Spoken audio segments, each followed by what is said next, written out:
Au début de 1940, les postes étaient que des marines de Krieg. La langue des côtes françaises ne se contentait pas d'écouter les transmissions britanniques. Ils mettaient en place un dispositif bien plus dangereux. Chaque matin, les officiers du renseignement électromagnétique allemand recevaient des relevés fréquences mises à jour, indiquant précisément l'émission des stations radar britanniques. Le RAI connaissait exactement les longueurs d'ondes électromagnétiques protégeant l'île avait été passées des mois à reporter un par une. Les équipes allemandes des EFUNK masqueraient opéraient avec une précision méthodique folant l'obsession. De Cherbourg à Kalala, les stations de réception balayaient les spectres électromagnétiques 24 heures sur 24 heures, enregistrant chaque impulsion radar émise depuis le sol anglais.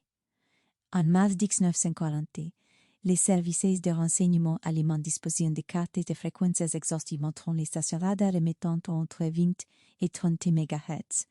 Ils savaient que Vendée émettait à 26 MHz et effectuait des relèves à 23 MHz et Dover à 28 MHz. La base de données radar du Reich constituait en réalité une carte électromagnétique complète du système de défense aérienne britannique. Ce qui rendait ces recueils de renseignements particulièrement dévastatifs, c'était l'avance de l'Allemagne dans la compréhension de la technologie radar. Les marines allemands avaient un déployé propre système radar naval CETAC de 1938, offrant ainsi aux ingénieurs allemands une connaissance approfondie du fonctionnement de la radiogonométrie. Lorsque les vols de reconnaissance de la Luftwaffe détectèrent des impulsions radar britanniques lors des traversées de la Manche, fin 1939, les analystes allemands reconnurent immédiatement des signatures caractéristiques. Ils n'étonnaient pas, ils comprenaient parfaitement ce qu'ils entendaient. La confiance que cette connaissance inspirait est incommensurable. Les documents de planification de l'Oberkommando de Luftwaffe d'avril 1940 mentionnaient explicitement les fréquences radar britanniques dans les briefings opérationnels. Les équipages des bombardiers allemands recevaient des renseignements avant vol indiquant que les secteurs côtiers bénéficiaient d'une couverture radar active. Plus important encore, les unités de guerre électronique de la Luftwaffe développaient des équipements de brouillage spécifiquement.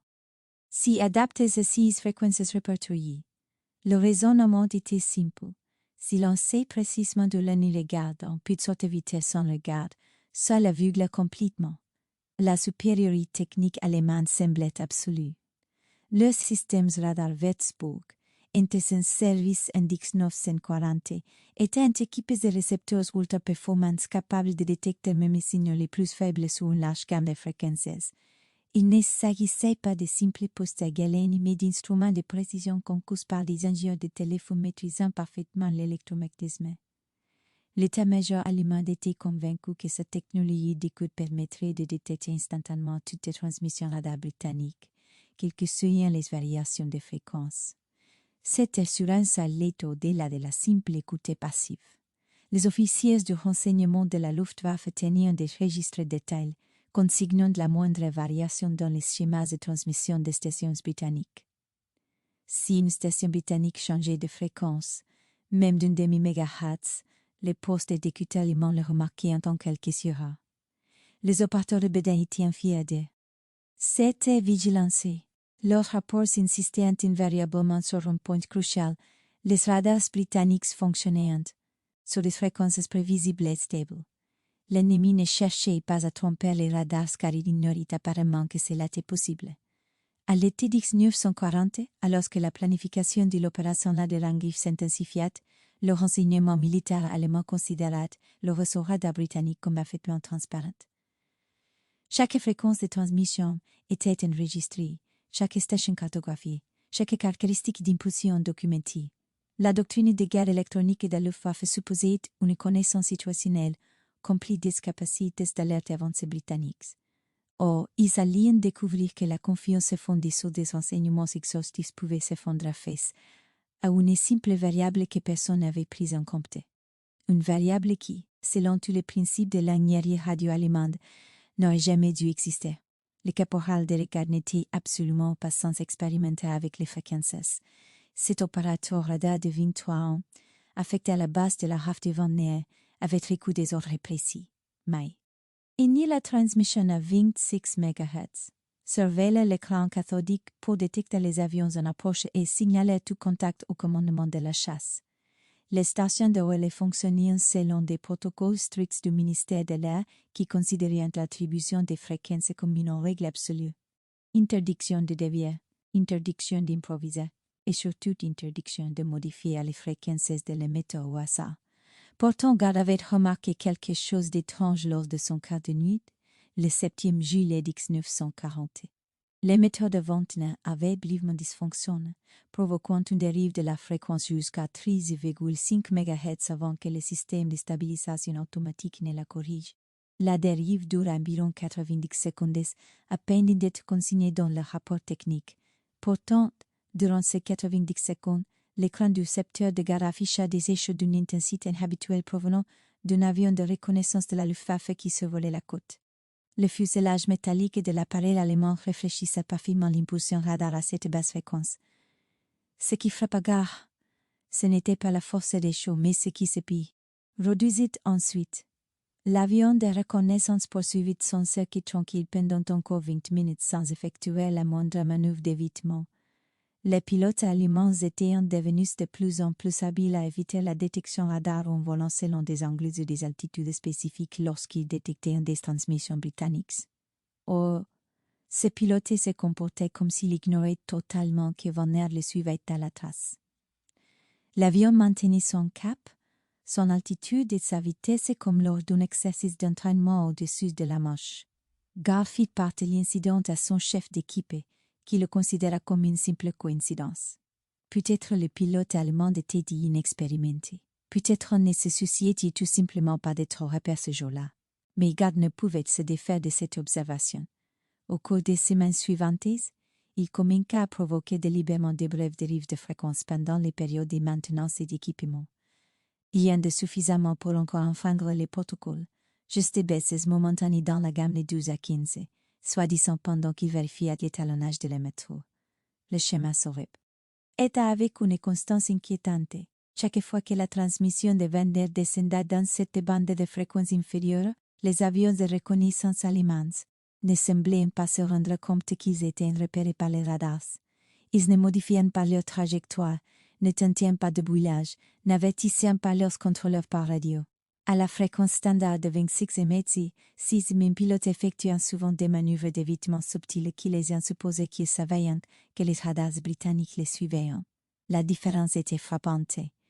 Début à out, Gad avait consigné 11 incidents distincts dans un carnet privé qu'il tenait caché à ses supérieurs. Il y notait les chiffres exacts et fréquences, les types d'avions et les réactions des pilotes allemands. Les données révélaient quelque chose d'extraordinaire. Les vols de reconnaissance de la Luftwaffe pouvaient détecter les radars britanniques sur toutes les fréquences standards de radiocommunication entre 20 et 30 miches, mais semblaient totalement insensibles aux transmissions inférieures à 15 miches. C'était comme si l'équipement habituellement se présentait dans une montée dans cette pays. Un des fréquences. Pour Gad, qui avait reçu une formation radar de baisse mais n'était pas ignoré, cette explication physique était incompréhensible. Les ondes radio étaient des ondes radio. Si les récepteurs allemands pouvaient détecter des transmissions à 26 MHz, ils devraient facilement détecter celles à 13 MHz. Les basses fréquences se propageaient en réalité plus loin et pénétraient mieux les obstacles. Au contraire, les postes d'écoute allemands auraient dû détecter plus facilement les basses fréquences. Pourtant, les faits contradisaient tous les hypothèses logiques. Les avions allemands se comportaient comme si Ventnor était complètement silencieux dès que la station émettait en dessous de 15 MHz. Gad savait que ce qu'il observait violait la doctrine technique établie. Il savait aussi que, sans explication théorique solide, il risquait d'être réprimandé pour manipulation non autorisée des fréquences plutôt que félicité pour son intuition tactique.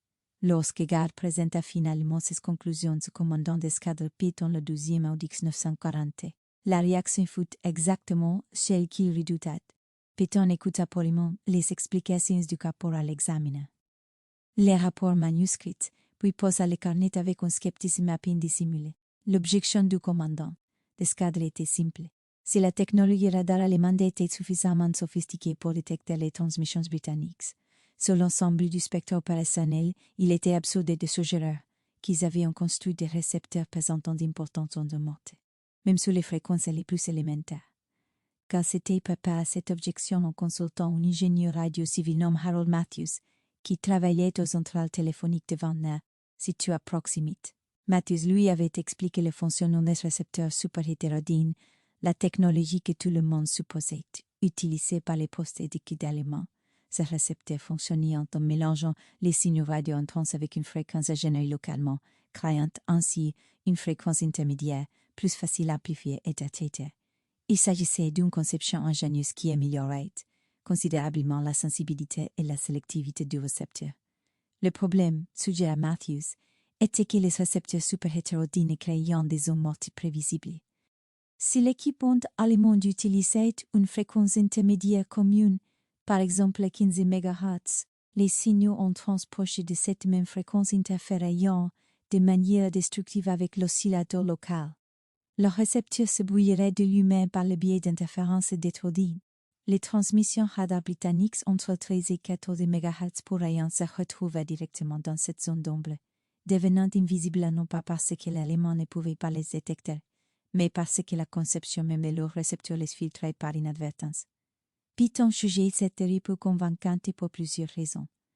Premièrement, elle supposait que les ingénieurs allemands avaient commis une erreur de conception fondamentale, qu'un technicien radio compétent aurait évité. La Telephone Corporation employait certains des meilleurs ingénieurs électriciens d'Europe, des pionniers de la technologie radio. L'idée qu'ils aient négligé des interférences et des hétérodynes aussi basiques semblait absurde. Deuxièmement, même si une telle zone d'ombre existait, les opérateurs allemands l'auraient remarqué lors des étalonnages de routine et auraient compensé en compagnie. Séquence.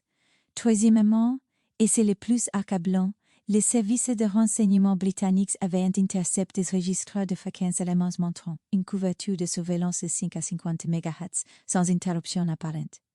La résistance n'était pas seulement technique, elle était aussi psychologique. En 1940, l'état-major britannique avait développé un immense respect pour les capacités technologiques allemandes. Les performances des Luftwaffe au-dessus de la France avaient démontré leur sophistication tactique. Leur système de communication fonctionnait parfaitement lors d'opérations coordonnées. Leurs équipements de navigation permettaient des bombardements de précision, même à mauvais temps. L'idée qu'une machine de guerre aussi redoutable puisse déployer des équipements de signalisation et de renseignement présentant des failles exploitables contradisait toutes ces caveantes, observent les officiers britanniques.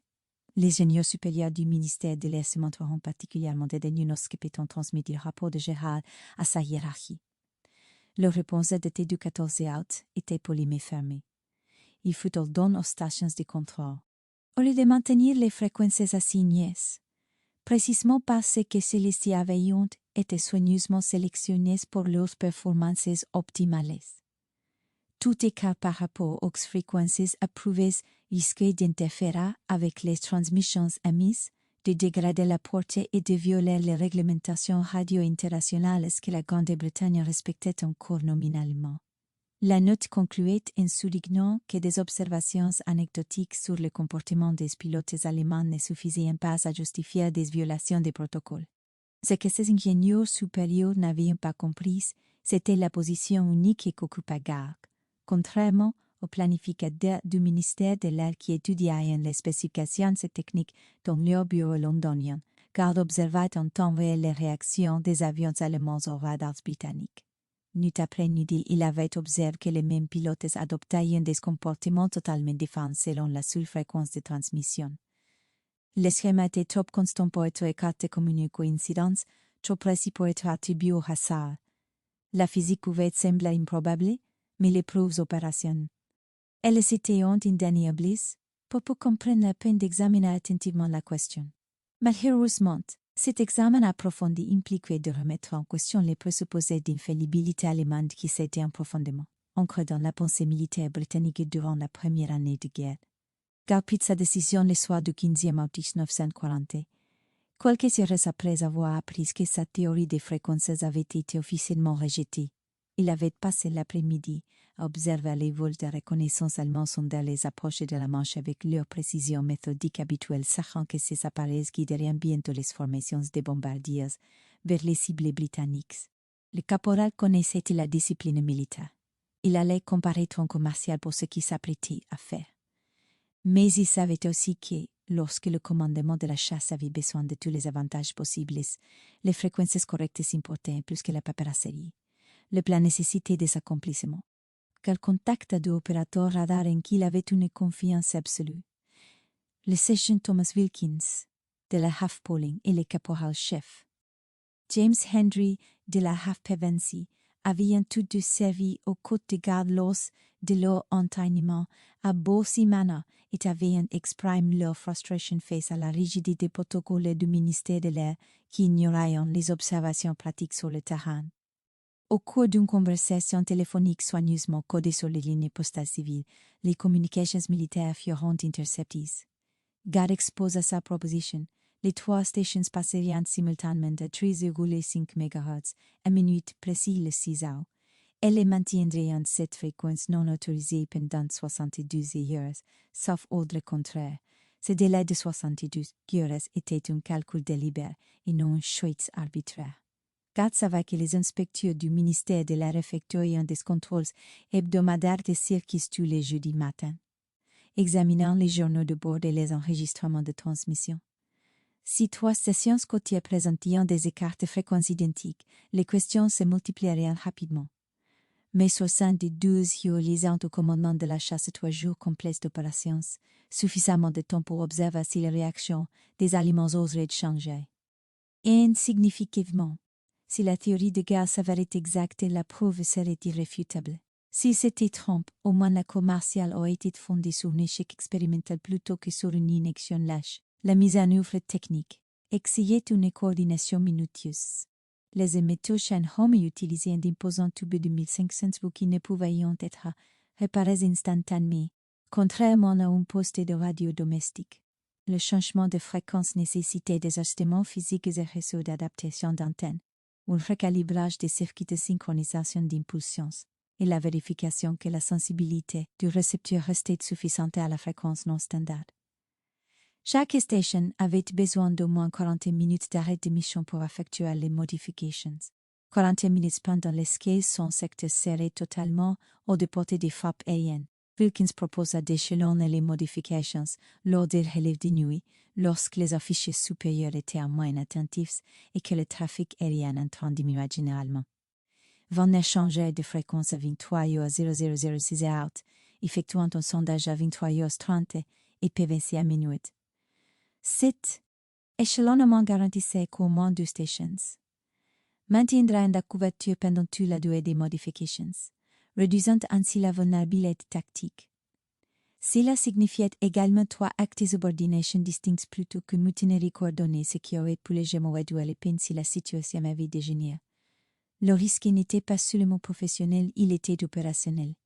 Si le changement de fréquence dégradait les performances du radar, le commandement de la chasse perdrait une couverture d'alerte précoce cruciale sur les approchés de la Manche centrale, précisément au moment où les attaques de la Luftwaffe s'intensifieraient. Garde serait responsable de chaque avion pénétrant les défenses britanniques sans être détecté, de chaque décollage retardé, de chaque piloté perdu à cause d'une alerte radar trop tardive.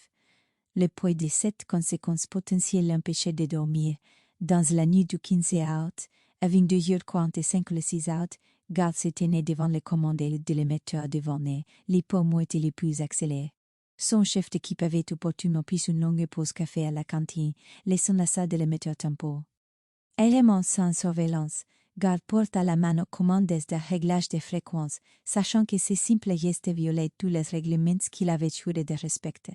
Sa main hésita un instant au-dessus du cadran, puis tourna fermement dans le sens inverse des aiguilles d'une montre.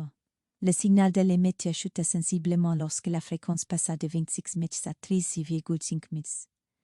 À 113 km à l'ouest, au point de contrôle, Wilkins effectuait des réglages identiques. Et Pevensey, Henry se préparait à faire de même. Le premier test eut lieu plus tôt que prévu par Garde. À 6h15 le 17 août, l'écran cathodique devint afficher ce que les opérateurs prirent d'abord pour un dysfonctionnement. Une formation massive se formait au-dessus de Cherbourg, avec des échos si puissantes qu'ils saturèrent l'écran en quelques minutes. Les points de contrôle et de Pevensey confirmeront des contacts identiques. Il ne s'agissait pas d'un dysfonctionnement. C'était la plus grande formation de la Luftwaffe jamais observée depuis le début de l'opération Adler-Angui, 4 jours plus tôt. plus de 87 douaniers d'acceptent se rassembler pour une attaque coordonnée contre les bases aériennes du FETACOM. Et ce qui rendait cette formation particulièrement significative, qu'était le comportement des Allemands pendant leur rassemblement. Les formations des bombardiers de la Luftwaffe effectuaient généralement leurs exercices de formation bien au-delà de la portée des radars britanniques, précisément parce qu'ils savaient que les stations de contrôle les surveillaient. Pourtant, cette formation s'était rassemblée à découverte. À peine à 80 km des côtes anglaises, des avions de reconnaissance effectuant des cercles, l'un à altitude de patrouille. Les pilotes allemands ne montreront aucun signe de se croire suivis par les radars britanniques, aucune manœuvre d'évitement, aucune dispersion de la formation, aucun échange radio ne suggérant une conscience de trop repérée. La riposte du commandement de la chasse fut dévastatrice. Le 43 escadron du chef d'escadron Peter Townsend décolla de Tangmere, à 6h32, atteignant l'altitude d'interception avec 35 minutes d'alerte au lieu de 15 habitués. Les Hurricanes se positionneront parfaitement entre la formation allemande et leur cible, l'île Tony. Lorsque les bombardiers de la Luftwaffe franchiront la côte à Septios-Dix, ils se retrouveront à sa des écrans de chasseurs préparés, ce qui aurait dû être impossible compte tenu de la prétendue transparence des radars britanniques. L'engagement dura 18 minutes. Les équipages des bombardiers allemands, s'attendant à un effet de surprise, se retrouveront au contraire sous une attaque coordonnée, de plusieurs escadrons ayant atteint l'altitude et la position idéale. Le rapport d'après-action de Townsend mentionne un fait particulier. Les chasseurs d'escorte allemands semblaient véritablement surpris par l'intensité et la préparation de la riposte britannique. Plusieurs pilotes des MS-9 quittèrent prématurément la formation, apparemment convaincus d'avoir rencontré une opposition écrasante plutôt que de simples défenseurs bien positionnés et parfaitement avertis. À 7h30, la formation de la Luftwaffe était complètement disloquée. Neuf appareils allemands s'écrasèrent au-dessus du Sussex. 14 autres subiront des dommages suffisamment importants pour interrompre leur mission et les bombardiers restants disperseront leur cargaison dans la campagne déserte à des kilomètres de leurs cibles. Le fighter commun perdit du Hurricane, mais les deux pilotes s'éjectèrent. Sains et saufs. Le rapport de force tactique était remarquable. Cependant, ce qui frappe à garde, qui suivait l'engagement depuis Wagner, fut la confusion allemande tout au long du contact. Les interceptions radio de la Luftwaffe, capturées par les stations et surveillant les fréquences allemandes, révélèrent que les pilotes signaliens que les radars britanniques devaient être au service, car aucune alarme de brouillage ne s'était déclenchée dans leurs cockpits. Les équipements de guerre électroniques allemands, concourus pour alerter les équipages lorsqu'ils étaient repérés par les radars britanniques, étaient restés silencieux pendant toute l'approche. Du point de vue de la Luftwaffe, ils avaient traversé une zone d'ombre radar et pourtant, ils étaient emmaisonnés avec des chasseurs parfaitement positionnés. Cette contradiction remettait en cause leurs hypothèses de renseignement opérationnel. Le même scénario se répéta le 17 et 18 août. Les formations allemandes, qui auraient dû obtenir l'effet de surprise, se heurtaient systématiquement à des défenses préparées à l'approche de leurs cibles. Les officiers de renseignement de la Luftwaffe, qui surveillaient les communications, radio britanniques, entendant les contrôleurs de la chasse et dirigeaient les escadrilles avec une pression étonnante. Pourtant, leurs propres postes d'écoute ne signaliant aucune émission radar correspondant dans les bandes de fréquences attendues. L'hypothèse logique que le signal de départ britannique était devenu invisible fut rejetée comme impossible par le personnel technique allemand qui insistait sur le fait que leurs récepteurs verticaux couvraient toutes les fréquences pertinentes. Le 19 août, les rapports opérationnels de la Luftwaffe commencèrent à documenter un phénomène inexpliqué. Le taux de réussite des interceptions britanniques avait inexplicablement augmenté de 40% dans le secteur central de la Manche. Les équipages de bombardiers allemands, de retour de leurs raids, rapportèrent que la chasse semblait posséder une connaissance quasi surnaturelle des horaires dorés et des trajectoires d'approche. Ce qu'ils ignoraient, c'est que cette connaissance surnaturelle avait une explication parfaitement banale. Les transmissions de garde à 3,5 MHz traquant tous les avions allemands en toute impunité, tandis que les postes d'écoute allemands ne captaient que. Un silence électromagnétique là où les radars britanniques ont rien de mettre un signal continu. Le capitaine de frégate Hensley supervisait la principale station de renseignement électromagnétique des marines de Creek à Cap Green, où des récepteurs téléphoniques sophistiques surveillaient les transmissions radar britanniques depuis février 1940. Ces rapports à l'Oberkommando des marines de Creek avaient toujours suivi des schémas prévisibles. Des relèves de fréquences quotidiennes montrant les stations émettant sur leur longueur d'onde assignées des taux de répétition d'impulsion conformes aux caractéristiques établies et des niveaux de puissance émission compatibles avec les spécifications connues du matériel. Mais le 20e août 1940, le rapport de Hensley contenait un élément sans précédent. 3 stations côtières avaient simultanément disparu des registres de surveillance allemands, tandis que la qualité du guidage des chasseurs britanniques s'améliorait considérablement. Cette disparition n'était pas due à une dégradation progressive à des interférences atmosphériques. Ventnor, Pauling et Peveny avaient simplement cessé d'émettre sur leurs fréquences répertoriées entre le 6 et le 19 août. Les récepteurs allemands, qui écoutaient respectivement les fréquences 26, 23 et 24 MHz, ne captaient que du bout de fond là où de puissantes impulsions radar auraient dû saturer leurs équipements. Pourtant, des pilotes de la Luftwaffe, de retour de raids au-dessous du Sussex et du Hampshire, signaliant des interceptions de chasseurs qui indiquaient sans équivoquer un guidage radar actif. Cette contradiction contredisait tous les principes et la doctrine allemande du renseignement électromagnétique. Hensley supposa d'abord un panne d'équipement. Peut-être les émetteurs britanniques avaient une malfonction, obligeant le commandement de la chasse à se fier aux postes d'observation visuelle et de rapports téléphoniques. Mais la précision du guidage des chasseurs britanniques durant cette période excluait des méthodes primitives. Les instructions des contrôleurs interceptés sur les fréquences radio de la Royal Air Force contenaient des informations précises d'altitude, de relèvement et de distance que seuls les radars pouvaient fournir. De plus, les secteurs de la Haftangier et Kenley affichaient des taux de réussite d'interception supérieurs à 60%. Une performance impossible sans alerte électronique précoce.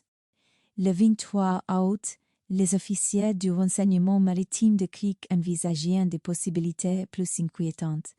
Peut-être la Grande-Bretagne avait-elle déployé un système radar entièrement nouveau fonctionnant sur des fréquences indétectables par les récepteurs allemands. Cette théorie gagna du terrain parmi les analystes chevrons qui se souvenaient que les chercheurs britanniques de Bossy avaient été des pionniers du développement du radar avant l'Allemagne.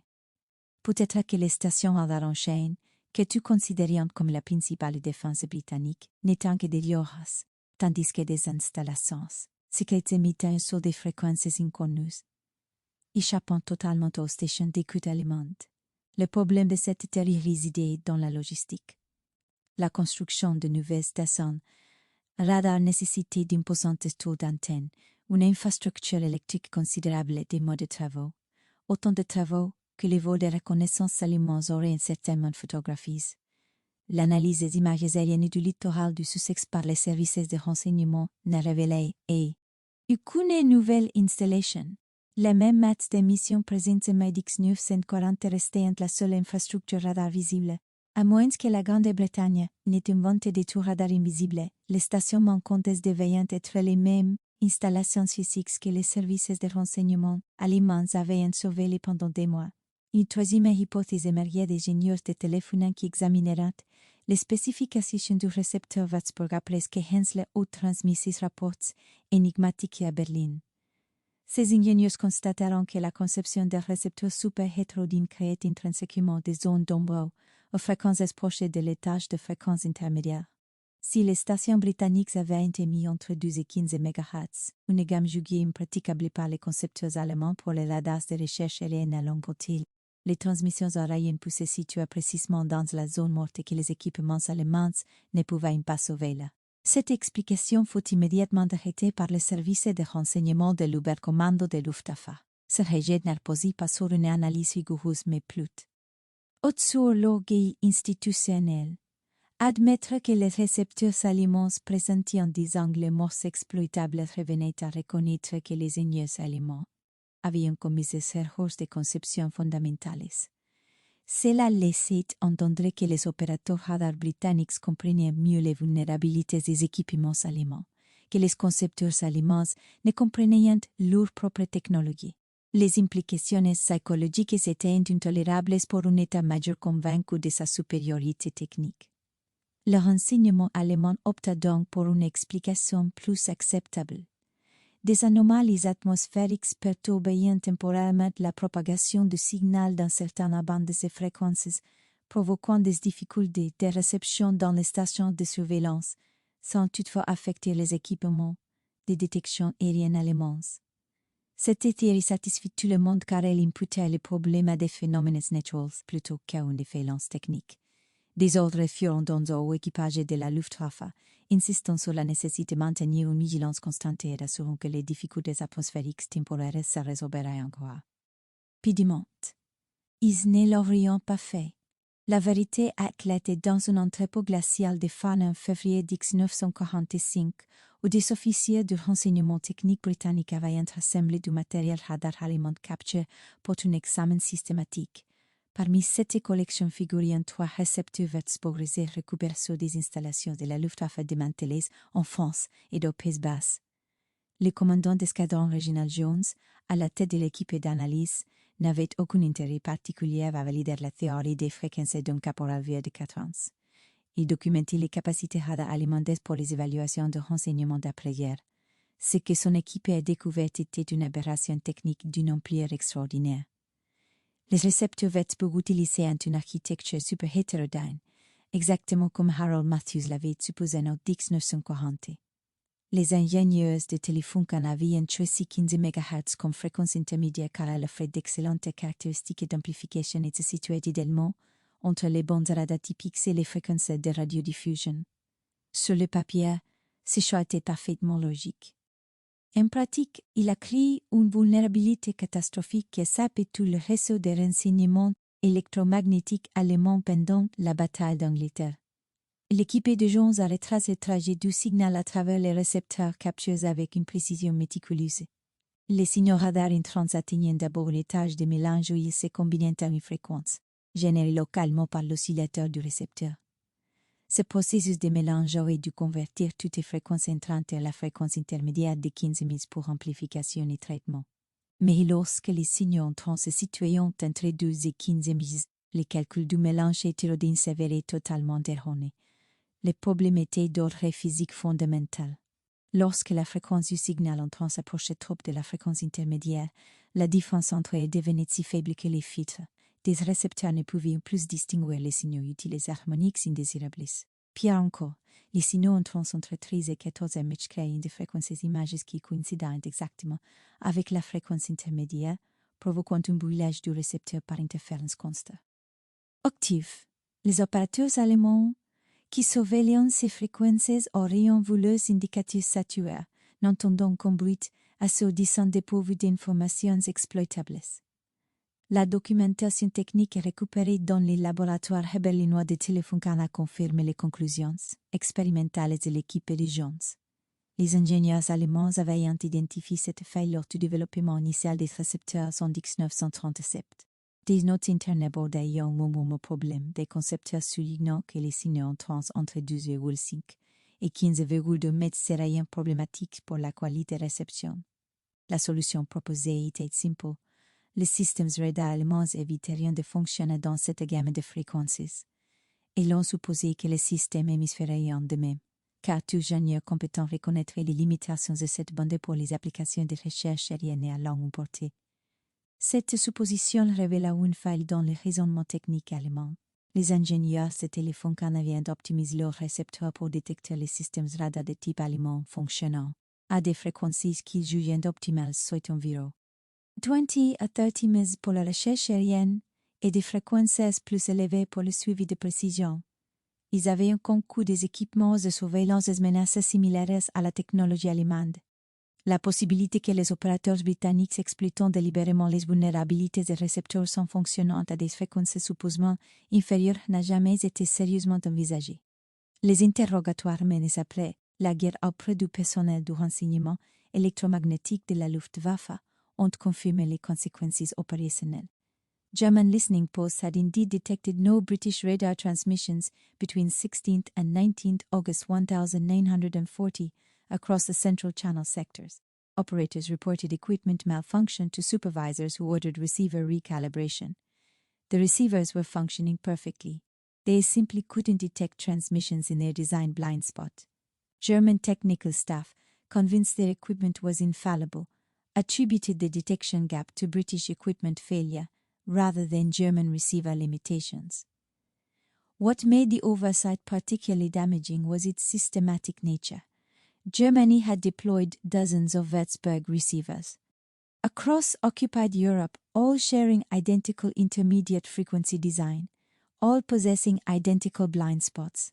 A single design decision made in a telephone laboratory in 1937 had inadvertently granted Britain the ability to make its entire radar network invisible to German signals intelligence simply by shifting frequencies into a range German engineers considered unsuitable for serious military applications. Guard's midnight frequency switch should have resulted in court-martial proceedings. Instead, by October 1940, the Air Ministry had quietly incorporated his discovery into official doctrine.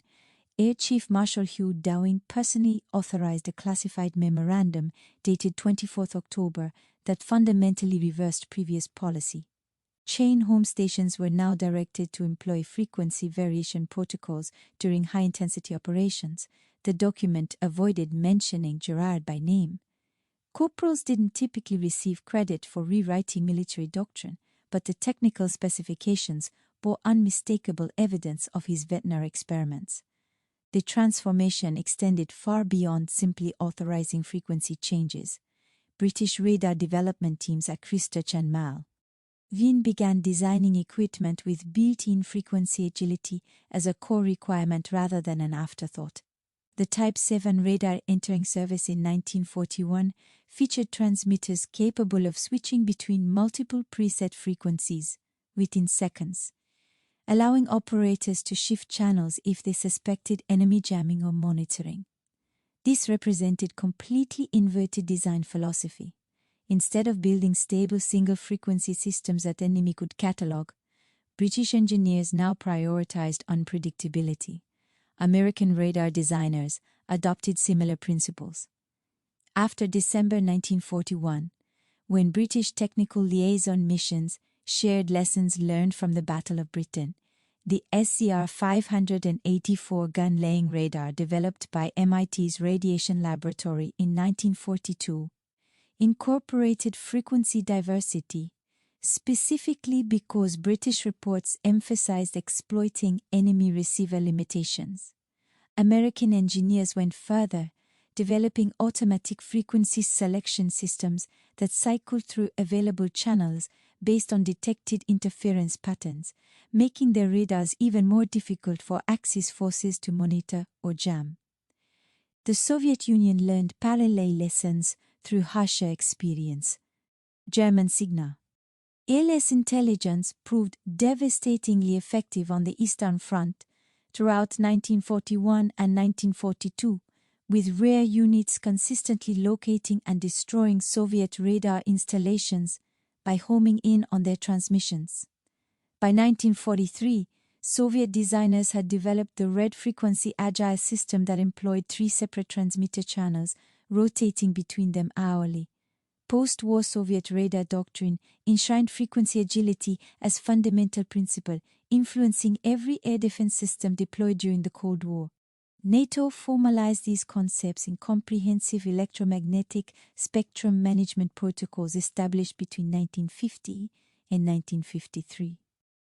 The Allies created detailed frequency coordination frameworks that allowed member nations to shift radar frequencies rapidly during wartime without interfering with friendly systems. Exercise Mainbrace, in September 1952, specifically tested frequency agility under combat conditions, with British and American ships conducting coordinated frequency changes while maintaining air surge coverage across the Norwegian Sea. The exercise validated that modern naval task forces could render themselves effectively invisible to Soviet monitoring posts simply through disciplined spectrum management. The Vietnam War demonstrated frequency agility's continued relevance decades after Guard's experiments. American Wild Weasel pilots hunting North Vietnamese surface-to-air missile sites discovered that Vietnamese radar operators often left their equipment radiating continuously, making them easy targets. But when Vietnamese crews began employing intermittent transmission and frequency shifting tactics taught by Soviet advisors who'd learned from their own wartime experiences, strike aircraft suddenly struggled to locate emitters. The electronic warfare contest in Southeast Asian skies validated principles first proven over the English Channel in August 1940. Modern military radar systems carry Gardy's legacy in every specification. Phased array radars aboard Aegis destroyers can shift frequencies hundreds of times per second, adapting instantaneously to detected jamming or monitoring attempts. Aircraft like the Eurofighter Typhoon employ radar systems that analyze enemy receiver characteristics before selecting transmission frequencies most likely to penetrate hostile electronic warfare environments. The principle remains unchanged from Ventnor in 1940. Understanding your enemy's receivers matters as much as improving your own transmitters. Electronic warfare isn't merely about broadcasting stronger signals.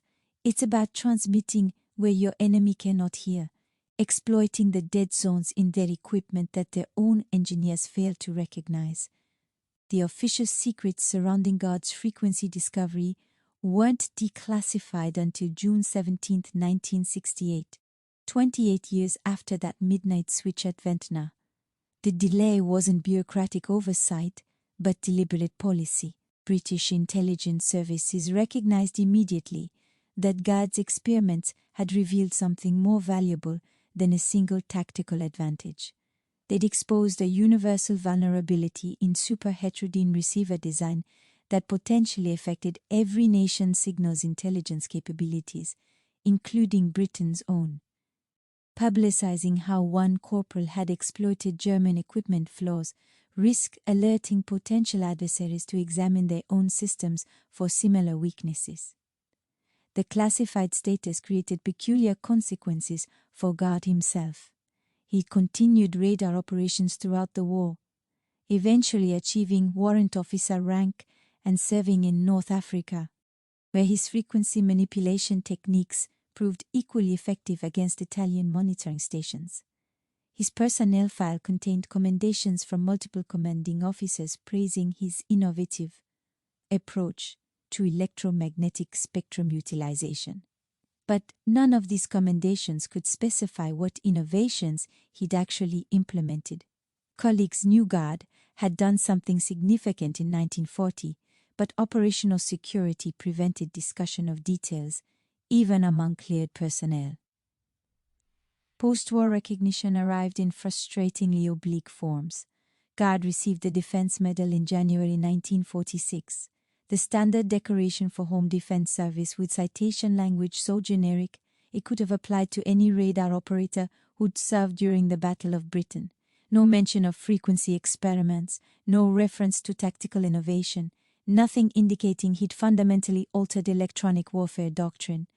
The British honour system, constrained by secrecy requirements, could acknowledge his service but not explain why it mattered. The 1968 declassification finally allowed proper historical assessment.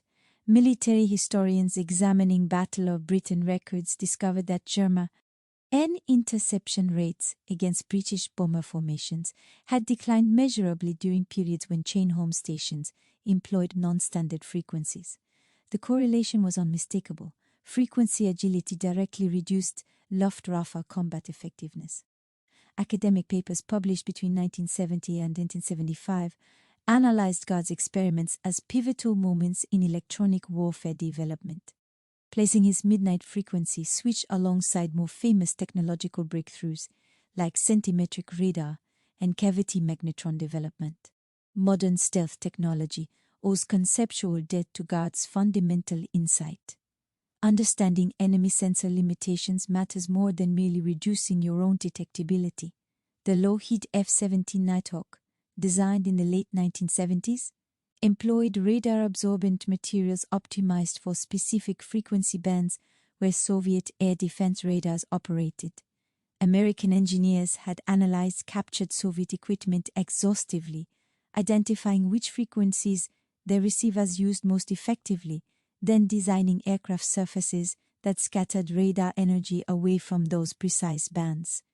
This was God's principle applied 3 decades later. Study enemy receivers, find their weaknesses, exploit mercilessly. Contemporary electronic warfare extends this philosophy into software domains. Modern radar warning receivers don't simply detect when they're being illuminated. They analyze the illuminating radar's characteristics, identify the specific model, then predict its processing limitations based on known design constraints.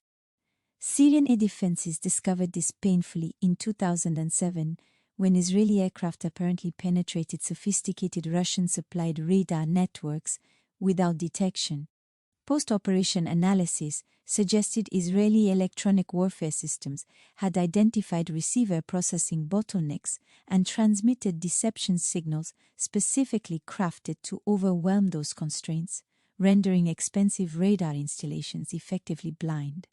Gard died in 1993, having lived long enough to see his August 1940 experiments recognized as foundational work in electronic warfare theory.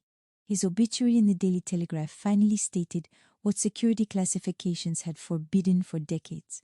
A 23-year-old corporal with basic technical training had outthought Germany's finest radio engineers by asking one question senior officers never considered. What if the EMI's receivers aren't as capable as we assume? That question and the courage to test its implications, despite regulations forbidding experimentation, helped ensure Fighter Command's radar operators could see every threat whilst remaining invisible to those who sought to blind them.